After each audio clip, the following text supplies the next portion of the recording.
दोस्तों, माँ बाप का अपनी औलाद से प्यार करना एक फितरी अमल है और इसी वजह से हर माँ बाप की यही ख्वाहिश होती है कि इनकी औलाद हमेशा खुश रहे और इन पर किसी भी मुसीबत का साया ना पड़े।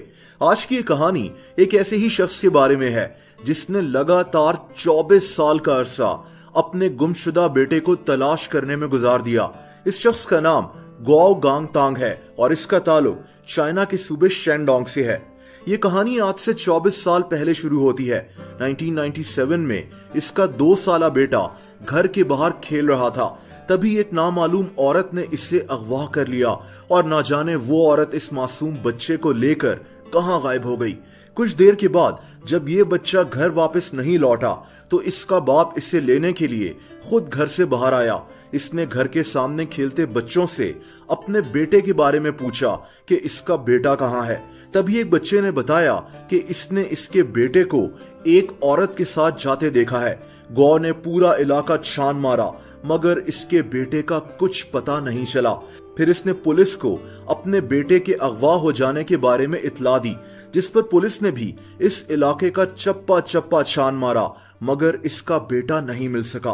दोस्तों, गौ चाहे अपना बेटा खो चुका था मगर इसने अपनी उम्मीद नहीं टूटने दी। कुछ महीनों के बाद इसने अपने बेटे को ढूंढने के लिए एक ऐसा फैसला किया जिसे सुनकर आप हैरान हो जाएंगे। इसने अपनी मोटर बाइक पर एक झंडा लगा लिया जिस पर इसके गुमशुदा बेटे की एक तस्वीर छपी हुई थी और कुछ ऐसे अल्फाज भी लिखे हुए थे, बेटा तुम कहां हो, तुम्हें ढूंढकर डैडी घर ले जाएंगे। इस शख्स ने अपना सफर शुरू कर दिया।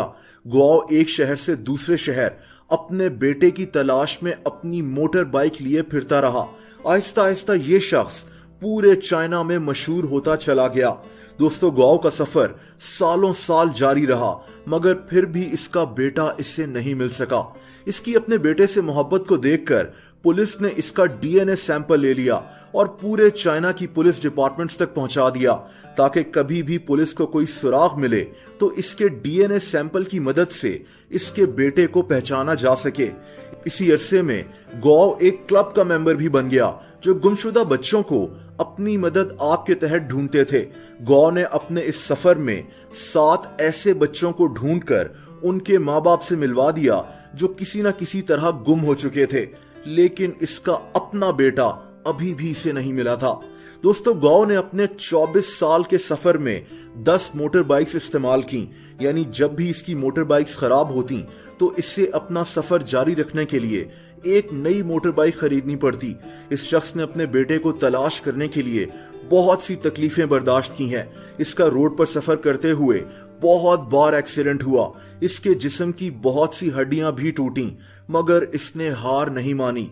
दोस्तों, आप ये बात जानकर हैरान होंगे कि इस शख्स ने 24 साल में 5 लाख किलोमीटर का सफर तय किया है और चाइना के 30 सूबों की खाक छानी है, वो भी सिर्फ अपने बेटे की मोहब्बत में। 2015 में गौ की अपने बेटे को तलाश करने की कहानी इतनी मशहूर हुई कि इसकी कहानी पर एक फिल्म भी बनाई गई जिसका नाम लॉस्ट एंड लव है। इस फिल्म को पूरी दुनिया में देखा गया। इसके बाद दुनिया भर के मीडिया ने इससे इंटरव्यूज लेना शुरू कर दिए।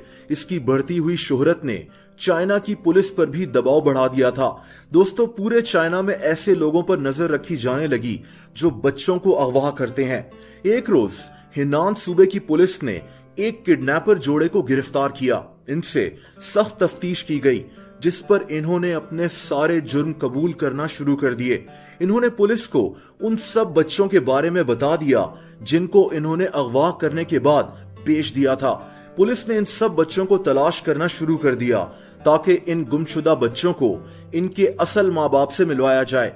इसी दौरान एक 26 साला स्कूल टीचर पुलिस को मिला जिसे आज से 24 साल पहले शेंगडोंग सूबे से अगवा कर बेच दिया गया था। जब इस शख्स के डीएनए सैंपल को गौ के डीएनए सैंपल से मैच किया गया तो पता चला कि शिंग जेन नाम का ये शख्स गौ का ही असल बेटा है।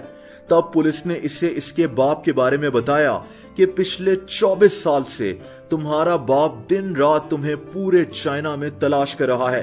इसके बाद जिंगजेन को शेंगडोंग ले जाया गया जहां इसके माँ और बाप इसको देखने के लिए तरस रहे थे। दोस्तों, गौ की मेहनत आखिरकार रंग ले आई। इसने 24 साल के बाद अपने बेटे को सीने से लगाया। इस मंजर को चाइना में लाइव टीवी पर दिखाया गया था। गौ बहुत देर तक अपने बेटे से लिपट कर रोता रहा और इसने इसे बताया कि इसने इससे कहां कहां नहीं ढूंढा। गौ ने अपने बेटे को अपने पास रहने के लिए मजबूर नहीं किया। शिंगजेन अब अपने माँ बाप के साथ तो नहीं रहता, मगर हर वक्त राब्ते में रहता है और अपने माँ बाप से मिलने आता रहता है।